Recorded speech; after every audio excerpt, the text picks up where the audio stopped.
The system-dependent genius. It's the 11th minute in Belo Horizonte, and Thomas Müller has just ghosted away from David Luiz to open the scoring against Brazil. He's not the fastest player on the pitch, he's not the most technical. He once admitted he's not particularly good at dribbling or one-on-ones. But Germany are about to put 7 past the World Cup hosts, and Müller will finish with a goal and 2 assists, drifting between striker, right wing, and spaces that don't have names. They had to invent a word for what he does. Raumdeuter, space interpreter. 15 years at Bayern Munich. 0 serious transfer bids from top clubs. Not because the talent wasn't there, because nobody could figure out what position to buy him for. Müller represents the first and most debated category, the system-dependent genius. The criticism is familiar. He's a system player. His success is borrowed. The machine made him, not the other way around. Take him somewhere else and the magic disappears. But here's the thing, we'll never know. Müller never left, never tested himself in a different league, a different system. He stayed at Bayern for 15 years and let the question hang unanswered. What we do know, he didn't just fit Bayern's system, he shaped it. Managers from Van Gaal to Guardiola to Flick built their attacking structures around his movement. His 250 goals and 238 assists didn't happen because the system carried him. They happened because the system was designed to unleash what he does better than anyone. Maybe he would have struggled elsewhere. Maybe the space interpreter only works when the space is designed for him. Or maybe Bayern understood something other clubs didn't. That building around Müller was worth more than wondering what he'd look like without it. Glued to his role. A role open for his own interpretation. One of the most productive in modern football. And still, we can only wonder. And Müller is far from alone. Football is full of players who confuse us. Players whose talent is obvious, but whose role remains unclear. Players who thrive in one system and vanish in another. Jordan Henderson. Before Klopp, Liverpool fans wanted him gone. Limited, sideways passing. Not good enough to wear the shirt. He was the scapegoat for everything wrong with the squad. A symbol of mediocrity in a club desperate to return to the top. Then Klopp arrived and saw something different. He moved Henderson into a more advanced role, then reinvented him as the engine of the midfield. The player who set the tempo, who covered every blade of grass, who made the press function. Henderson didn't just improve, he transformed. Champions League winner, Premier League winner, captain of one of the best teams in Liverpool's history. Outside that environment, the clarity faded. At Ajax, at Al-Ettifaq, he looked like a player searching for a role that no longer existed. The same qualities that made him elite under Klopp. The relentless running, the tactical discipline, the leadership, needed a system designed to maximize them. Without it, he was back to looking like the player Liverpool fans once wanted to sell. Paul Pogba is what happens when the system never arrives. At Juventus, surrounded by Pirlo, Marchisio and Vidal, he was genuinely world-class. Protected, given license to express himself, freed from defensive responsibility. The midfield around him did the dirty work. He provided the moments of brilliance. At United, the midfield carousel never stopped. Matic, Fred, McTominay, Herrera, partner after partner, none providing the stability Juventus had. The question was always, where do you play Pogba? But that was the wrong question. The real question was, who plays next to him? United never answered it. The glimpses were there. The 2021 run under Solskjaer, where he played as both a number 10 in Solskjaer's interim period and later an inverted left midfielder, drifting inside to find pockets of space. But those glimpses required specific conditions that United provided intermittently at best. Fans and pundits reduced him to a single formula, left of a midfield 3 with defensive cover and attacking freedom. Maybe they were right, but United rarely gave him that position consistently enough to prove it either way. Here's the take that United fans don't want to hear. Pogba's failure wasn't a Pogba problem. It was an institutional failure. Juventus knew exactly what he needed and built it. United spent 6 years auditioning midfield partners and hoping one would stick. When a player is world-class in one environment and chaotic in another, the common variable isn't the player, it's the environment. The numbers paradox.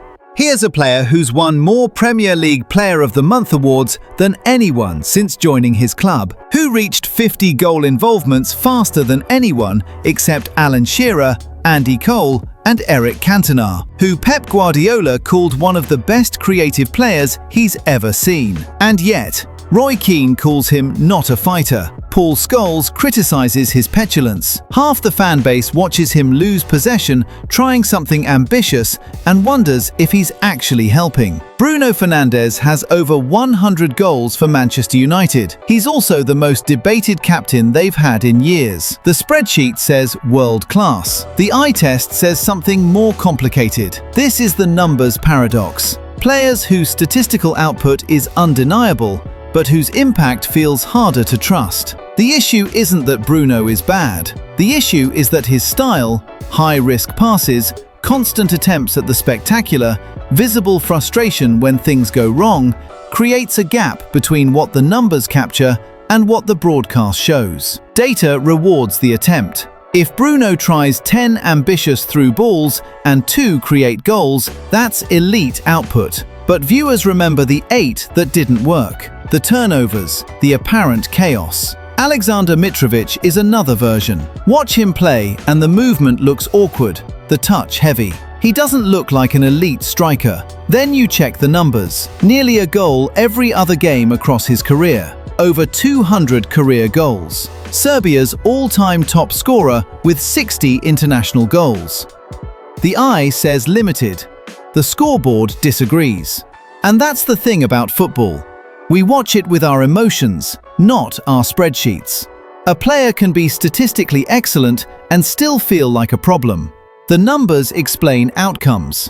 They don't explain how those outcomes feel.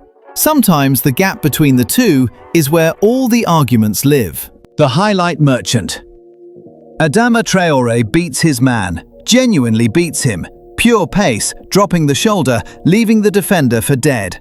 The crowd rises. The cross arrives, and then nothing happens. This is the highlight merchant. Players who win individual moments, dribbles completed, defenders beaten, YouTube clips generated, without those moments translating into outcomes that matter. Traore is the modern prototype. Physically, he's an elite athletic specimen. Clocked at 23.48 miles per hour, strength that shrugs off any challenge. At his peak with Wolves, he completed more dribbles per 90 than any player in the Premier League. Not by a little, by a landslide. In 2019-20, he averaged 11.72 successful dribbles per 90 minutes. The next closest player, Alan Saint-Maximin, managed 8.51. He set the all-time Premier League record that season, 183 successful take-ons. Only Eden Hazard had ever been in that territory. And yet, in 259 Premier League appearances across his career, roughly 13 goals, 20 assists, 1 direct goal contribution every 8 games. The performance models consistently value his positions and chance creation. The actual conversions don't follow. He just signed for West Ham in January 2026, his 4th Premier League club, with Nuno Espirito Santo once again betting he can unlock the end product that's never arrived. Former Aston Villa CEO Keith Wyness, who sold Traore to Middlesbrough during his time at Villa Park, put it plainly on Football Insider's podcast. He's not the guy I would want in the trenches with me in terms of a relegation battle. There's no end product. Jeremy Doku is the current version of this debate. At Manchester City, he's electric on the ball, leading the Premier League with 4.3 completed dribbles per 90 this season.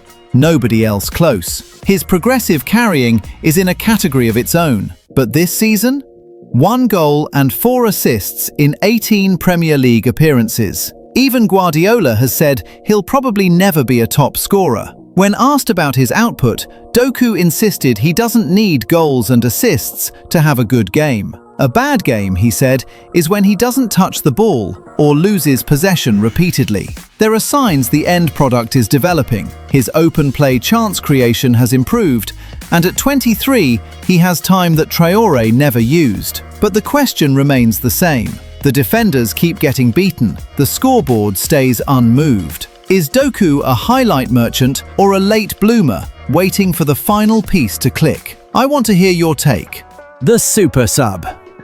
It's the 93rd minute in Barcelona, and Manchester United are about to lose the Champions League final. Teddy Sheringham has just equalised. The stadium assumes extra time. Then Ole Gunnar Solskjaer sticks out his right foot and changes history. Most people remember that as a miracle, but here's what gets forgotten. Solskjaer scored 28 goals as a substitute for Manchester United alone, a club record. He wasn't lucky in Barcelona. He was doing what he'd always done, coming off the bench, reading the chaos, finding the moment that mattered. The super sub is football's strangest specialist. Value measured not in minutes or starts, but in impact from cold, in compressed time, against tired legs. Solskjaer understood something most players don't. The 75th minute and the 15th minute are different sports. Tired defenders make different mistakes. Spaces open differently. He built his entire legacy on that understanding.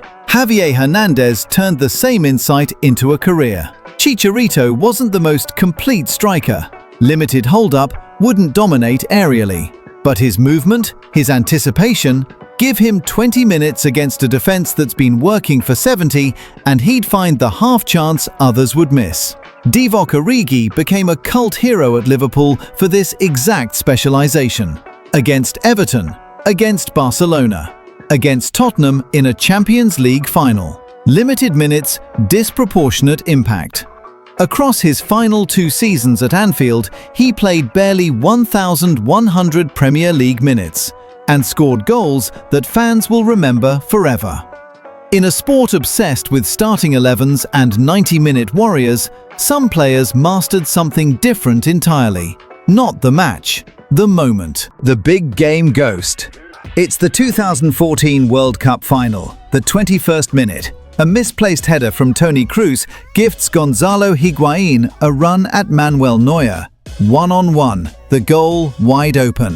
One touch and Argentina are world champions. One touch and Messi completes his legacy. He scuffs it wide.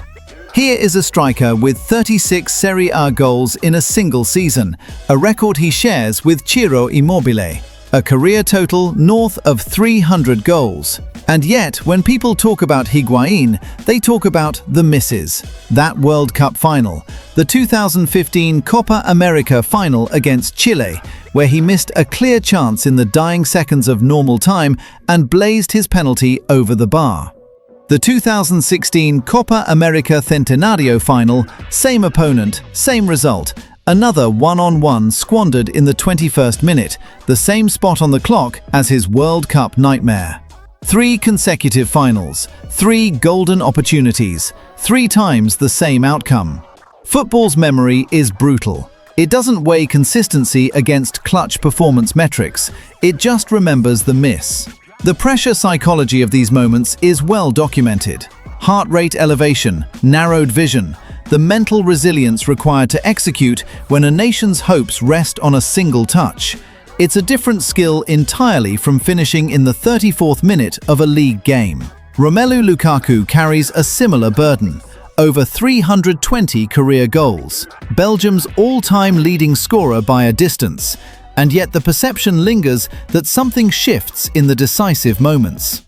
The Champions League final against City. The missed chances in knockout games. The sense, fair or unfair, that when everything is on the line, Lukaku's performance psychology changes.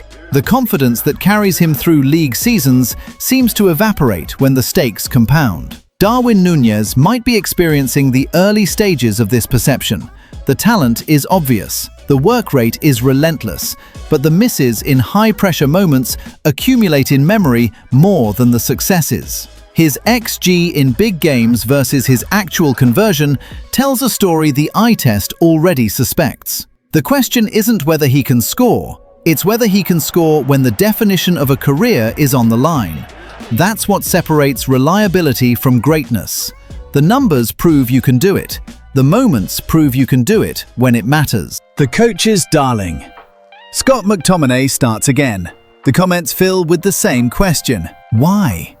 Not the most technical midfielder, doesn't control games, doesn't unlock defenses. Yet manager after manager, Mourinho, Solskjaer, Rangnick, Ten Hag, kept putting him in the team. Now he's thriving at Napoli, which only deepened the confusion. The coach's darling is football's most persistent mystery. Players who get picked despite not being the obvious choice. Players whose selection feels like favoritism until you realize every manager makes the same decision. What coaches see that fans don't. Reliability under pressure. Players who execute instructions exactly, who don't panic when games get chaotic, who sacrifice their own numbers for team structure. Jorginho has been this player for years. At Chelsea, at Arsenal, with Italy, there's always supporters wondering what the fuss is about. Sideways passes, limited pace, yet he keeps winning trophies. Champions League, European Championship, Europa League. What Jorginho provides is invisible on broadcasts. Tempo control, the ability to speed a game up or slow it down. It doesn't create highlights, but it creates wins. Mason Mount became a version of this with England. Fans questioned why he started over Foden, Grealish, Maddison. Gareth Southgate saw something different. A player who pressed, tracked back, made the defensive structure work. The same qualities that frustrated fans were exactly what got him picked. Cody Gakpo at Liverpool is the current lightning rod. When Arne Slot keeps starting him despite inconsistent form, subbed at half-time against Sunderland, one-dimensional in his play, cutting inside so predictably that defenders know exactly what's coming, the fan base erupts. The accusation is obvious. Slot picks him because they're both Dutch. Favoritism disguised as tactics. But here's the uncomfortable correlation. Liverpool won 4 straight in December 2025 when Gakpo was injured. They drew 3 and lost 1 in January when he returned to the starting lineup. The numbers don't lie, and Slot knows it. When asked about the criticism, he was blunt. Fans wouldn't have complained if I had Alexander Isak to start and rest Hugo. It's the coach's darling paradox in real time. Maybe Slot sees something invisible, off-ball movement, defensive contribution, tactical flexibility that the camera doesn't capture. Maybe it's stubbornness. Maybe it's nationality bias. Or maybe, and this is what makes the archetype so frustrating, there's something a manager needs that broadcasts don't show. Managers don't answer to Twitter, they answer to results. And results come from players who do what they're told, when they're told, without needing the ball at their feet to feel involved. Fans pick highlights. Managers pick trust. The team sheet reflects who's actually making the decisions. Who's the most confusing coach's darling in football right now? Someone who keeps getting picked and you genuinely can't explain it. Let me know in the comments. The age defier. Luka Modric turned 40 and moved to AC Milan, not for a retirement tour, to start in Serie A and chase another Champions League. Watch him play now. The body has slowed, but the mind hasn't. If anything, decades of experience have compressed into instinct that operates faster than younger players can think. At Milan, he scored on his debut against Bologna, becoming the oldest debutant in modern Serie A history. And he's been a regular in the squad ever since, controlling tempo for a club rebuilding toward European glory. The age defier isn't just a player hanging around past their expiration date. Plenty do that, collecting paychecks while their impact fades. The age defier remains genuinely elite when biology says that should be impossible. Cristiano Ronaldo is the most obsessive example. At 40, he's still scoring, approaching 960 career goals and chasing 1,000. His former Al Nassr coach Luis Castro explained what keeps him there. The real secret lies in what he does before and after training, what we call invisible training. His diet, his sleep, his recovery. He is a person deeply concerned with eating well, sleeping well, and preparing his body properly. Ronaldo works with sleep coach Nick Littlehales. He uses cryotherapy chambers, tracks every metric through wearable technology, and maintains a resting heart rate of 44 beats per minute. His biological age reportedly reads 28.7. Whether you believe that number or not, the output speaks for itself. 494 goals scored after turning 30. No one in football history has done that. Robert Lewandowski approaches longevity differently, but with equal precision. His wife, Anna, a karate expert with 3 world championship medals turned nutritionist, designed his routine around 5 rules. No gluten, no lactose, no sugar, carbs and protein eaten separately, no fried food. The strangest part, he eats dessert first, a small brownie made from pure cocoa before every meal, because sweeter foods digest faster and shouldn't mix with proteins. Lewandowski also sleeps on his left side to protect his right foot, and puts his left boot on first before every match, a psychological ritual developed with a sports psychologist.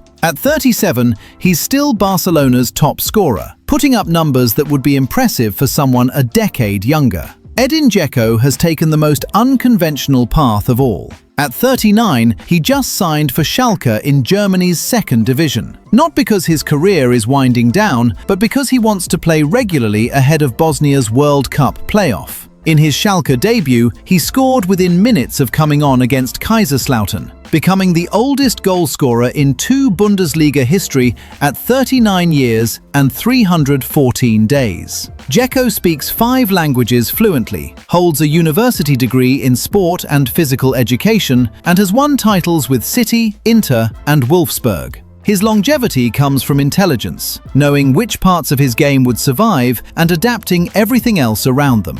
What separates these players is mental as much as physical. The willingness to evolve, the ego management to accept different roles, and the obsession to keep optimizing when most people would settle. Modern football extended careers. These players refused expiration dates.